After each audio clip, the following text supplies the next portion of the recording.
Muslim community को अध्यक्ष को हैसियत ले तपाईहरुसँग विचारबाट शब्द आफ्नो मनको पीडा र देशलाई हानि नोक्सानी हुने कुरो आगमा लिएर उपस्थित भएछु। तपाईहरु कृपा, तपाईहरुको उपस्थिति, तपाईहरुको जोश जाँगर देखेर सलाम गर्न चाहन्छु, स्वीकार्नु।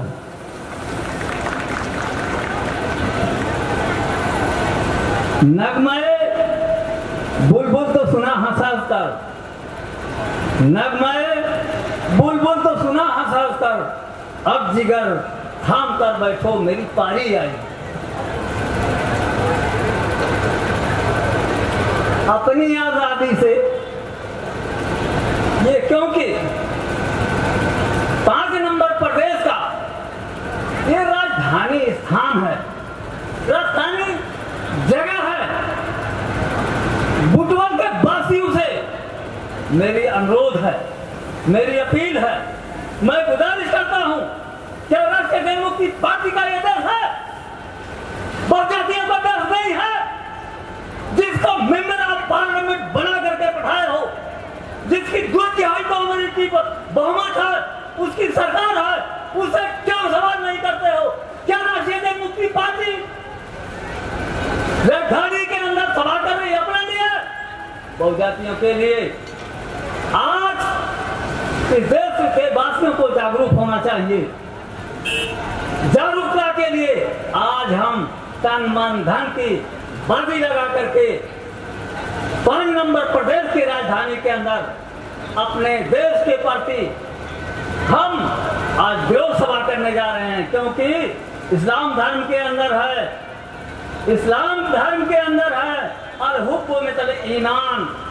जिस तरीके से इस्लाम के अंदर ईमान का होना जरूरी है, इसी तरीके से अगर इस देश के अंदर, जिस देश के अंदर मुसलमान रहता है, अगर उस देश के अंदर किसी कोई देश हस्तक्षेप करता है तो हम खुदा की कसम बता रहे हैं, हमारे छातियों के ऊपर गोलियों को निशान बने मिलेगा, लेकिन हम पीछे हटने वाले नहीं। हमारा इस्लाम इस तरह की तालीम और तरबियत हमको दे रखी है।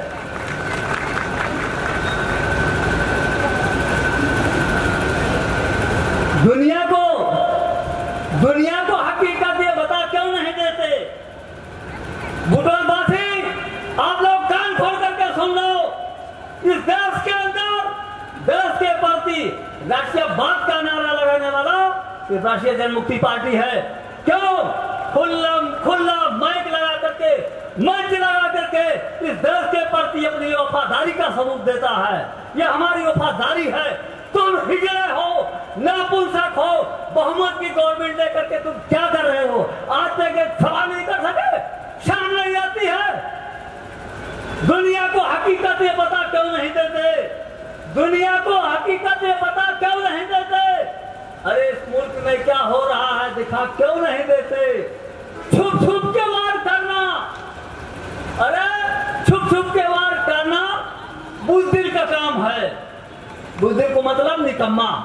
छुप छुप के वार करना बुज़दिल का काम है।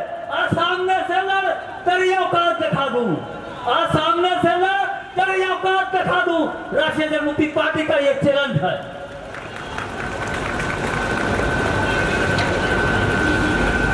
भंवर जब भी डुबोएगा, भंवर जब भी डुबोएगा, उभारा दे के मारेगा। भंवर जब भी डुबोएगा, राजनीति के कल्चर है, ये कोई कविता वैसा नहीं है, इसमें इतिहास बंद है। भंवर जब भी डुबोएगा, उभारा दे के मारेगा। सुना हुआ साथियों, संपूर्ण बुटवल के वासियों, सुना हुआ साथियों, तुमको सहारा दे, तुमको चारा दे के मारेगा। बहुत चालाक पड़ोसी है, बहुत चालाक मोदी है, बहुत चालाक मोदी है, सहारा दे के मारेगा। सम्मानित साथियों, मैं इतिहास के रूप में बोल रहा हूं, कोई कविता नहीं है। हैवानियत का कोई तलबगार न होगा, हैवानियत का कोई तलबगार न होगा, जालिम का यहाँ कोई मददगार न होगा, हैवानियत का कोई तलबगार न होगा, जालिम का यहाँ कोई मददगार न होगा। अरे नेपाल में मृत्यु दंड का कानून लगा दो, फिर देखना कहीं कोई बलात्कार न होगा। सम्मानित साथियों, हम मुल्क से मोहब्बत, हम पहले कह चुके हैं, हुब्बुल वतन मिनल ईमान, मुल्क से मोहब्बत हमारा ईमान है। जिस तरीके से इस्लाम पर ईमान लाना हमारा ईमान है, नहीं तो मुसलमान नहीं है। मुल्क से मोहब्बत जाली नहीं करते, मुल्क से मोहब्बत जाली नहीं करते, पुरुषों की विरासत कभी खाली नहीं करते। हमको छाती पर चढ़कर बोलने की आदत है, इस हिजड़ी सरकार की दलाली नहीं करते।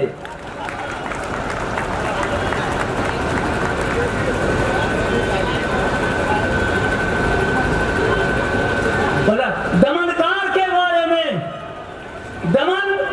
दमनकार हस्तक्षेप, दमन भन्ने हस्तक्षेप, दमनकार के बारे में अभियान चला दो, दमनकार के बारे में अभियान चला दो। इंसाफ अगर हो रहा है, इंसाफ बदल जाओ, इंसाफ अगर हो रहा, इंसाफ होने दो। मोदी सरकार को फांसी पर चढ़ा दो।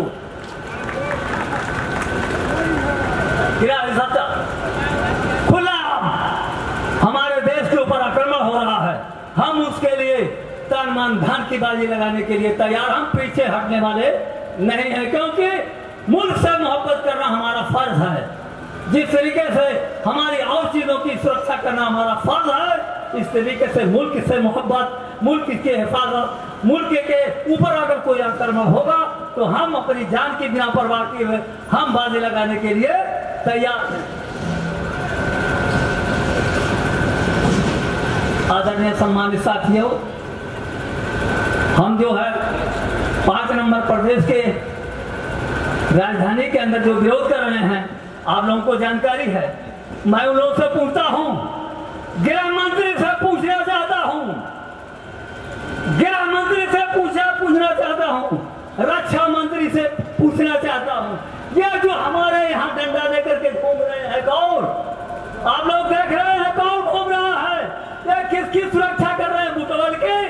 अरे हम लोग यार खुद सुरक्षित हैं, तुमको घूमने की कोई जरूरत नहीं है, हम खुद सुरक्षित हैं, हम अनुशासित हैं, हम डिसिप्लिन को अटेंड कर चुके हैं, हमारे लिए तुमको सुरक्षा करने की जरूरत नहीं है। लेकिन रक्षा मंत्री, गृह मंत्री, प्रधानमंत्री यानी केपी शर्मा ओली वजीर आजम जिसको कहते हैं उर्दू में वजीर आजम, वजीर आजम का अर्थ होता है भारी बोगने वाला। जिस तरीके से जंगल में लकड़ी काट करके एक मजदूर भारी बोकता है, तो वजीर आजम का उर्दू में अर्थ होता है जनता का भारी बोकने वाला। ये भारी बोको हमारे पर शासन कर रहा है, शर्म नहीं आती है इसको? भारी बोकने वाला हमारे पर शासन कर रहा है, जबकि सत्ता का मालिक जनता है। आज ये भारी बोकने वाला हमारे पर शासन कर रहा है, तो गृह मंत्री, रक्षा मंत्री आज इन डंडा वालों को, आज ये थ्री लेकर घूमने वालों को आज बॉर्डर के ऊपर क्यों नहीं पठा रहा है? आज उसकी सुरक्षा करने के लिए क्यों नहीं पठा रहा? उसका जवाब जनता के सामने देना चाहिए। मैं यूपीआई गवर्नमेंट से सवाल करना चाहता हूं कि अगर वो देश की सुरक्षा नहीं कर सकती है, सीमा की सुरक्षा नहीं कर सकती है, काला पानी की सुरक्षा नहीं कर सकती है, जनता को सुरक्षा का प्रदान नहीं कर सकती है, तो तुम हाथ उठाओ, खुदा की कसम तुम बंटवारा कर दो, डिवाइड कर दो। जन मुक्ति कारिंदा देश की रक्षा, देश के बॉर्डर का सुरक्षा करने के लिए अपनी तन मन धन बाजी लगाने के लिए तैयार है। तुम हाथ उठाओ, 2 दिन के लिए ही सही, 2 दिन के लिए ही सही सरकार देके देखना, 2 दिन के लिए तुम सरकार देकर के देखो, राजीनामा दो। इंशाअल्लाह हम देश की रक्षा, देश की सुरक्षा, देश का इंतजाम, देश का कानून हम किस तरह बनाना जानते हैं। हम कानून का मर्यादा करते हैं और देश के अंदर हमारे जितने भाई हैं, जितने भी धार्मिक हैं, हम सबका सम्मान करना जानते हैं। तुम्हारे दूरधारी गवर्नमेंट के अंदर महात्मा गौतम बुद्ध का तुमने अपमान कराया, आज तक तुमने कुछ नहीं किया। तुम प्रधानमंत्री के लायक नहीं हो, तुम रक्षा मंत्री के लायक नहीं हो, तुम गृह मंत्री के लायक। बलात्कार के खिलाफ अभियान चला दो। इंसाफ अगर हो तो इंसाफ होने दो। नेपाली बलात्कारी को फांसी पे चढ़ा दो। ये राष्ट्रीय जनमुक्ति पार्टी का अभियान और अपील है।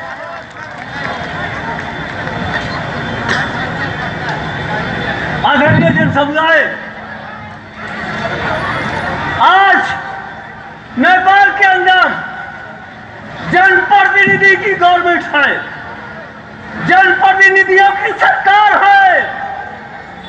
मैं इन लोगों से पूछना चाहता हूं, एक क्वेश्चन करना चाहता हूं, दुनिया को हकीकत का पता क्यों नहीं देते? दुनिया को हकीकत का पता क्यों नहीं देते? दुनिया को हकीकत का पता क्यों नहीं देते? अरे दम है तो यह कम्युनिस्ट करके क्यों नहीं देते? दुनिया को हकीकत का पता क्यों नहीं देते? कम्युनिस्ट में अगर दम है तो करके दिखा क्यों नहीं देते? राष्ट्रीय जनमुक्ति पार्टी ने आज अभी नहीं 2047 साल में अपील कर रखा है। यह बहुजातियों का देश है, बहुभाषियों का देश है, धर्मनिरपेक्ष होना चाहिए।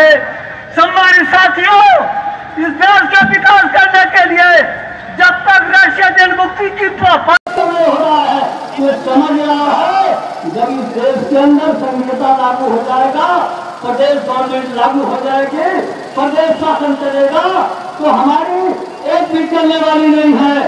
आज मैं आप लोगों की बात को यहाँ ध्यान कराना चाहता हूँ, याद कराना चाहता हूँ। राणा शासन ने से लेकर के 50 टाइम तक इस वक्त तक किसकी गवर्नमेंट है? क्या राणा की गवर्नमेंट है? उद्घोषक साहब, नगमे बुलबुल तो सुना हंस हंस कर, नगमे बुलबुल तो सुना हंस हंस कर, अब जिगर थाम कर बैठो मेरी बारी आई।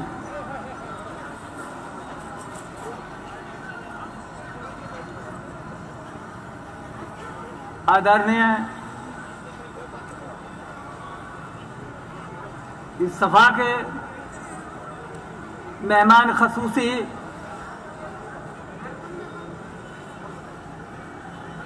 पार्टी के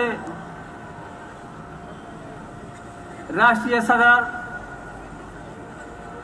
केपी पालुंगा साहब, राष्ट्रीय जनमुक्ति पार्टी के जनरल सेक्रेटरी जनाब सूर्यवंशी साहब, मरकजी कमेटी के तमाम पदाधिकारी हजरात, विभिन्न मुख्तलिफ अजरा से आने वाले सदर हजरात, जनरल सेक्रेटरी हजरात, पिंडाल के सामने राष्ट्रीय जनमुक्ति पार्टी का प्रोग्राम सफल करने के लिए इस मंच के सामने जो उपस्थित हुए हैं, मैं आप लोगों का हार्दिक बधाई और शुभकामना देना चाहता हूं, क्योंकि ये बहुजातियों का मंच है, बहुभाषियों का मंच है। हर एक नेता को, हर एक कारिंदा को, इस देश की जनता को, इस देश के हर एक समुदाय को उसको संबोधन करने का उसका हक और अधिकार राष्ट्रीय जनमुक्ति पार्टी के मंच से प्राप्त हुआ है। हैवानियत का कोई तलबगार ना होगा, हैवानियत का कोई तलबगार ना होगा, जालिम का कोई यहाँ तरफदार ना होगा। अरे नेपाल में मित्र दंड का कानून लगा दो, फिर देखना कभी बलात्कार ना होगा।